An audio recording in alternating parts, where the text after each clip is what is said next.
Уйгурская легенда о Суарчук. Тень Черной реки. Она не вошла в летописи, ее имя стерли, как следы на ветру.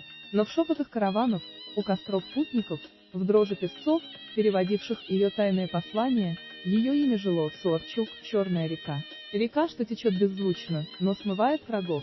После казни отца, уйгурского купца Шавути, который спас молодого Темуджина от голодной смерти, отдал целое состояние Чингисхану, его караваны кормили монгольскую конницу, она растворилась.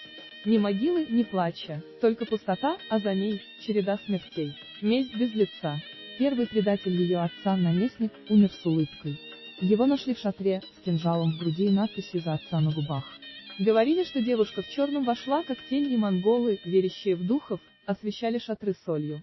В хрониках написали «Мятеж ветра». Но ветер не оставляет на песке стихов, сплетенных из угроз и шифров. Но Суарчук не была духом. Она стала страхом, что течет меж пальцев, как вода. На картах Монгольской империи река, что зовется Черной, до сих пор течет на север. Туда, где стираются имена.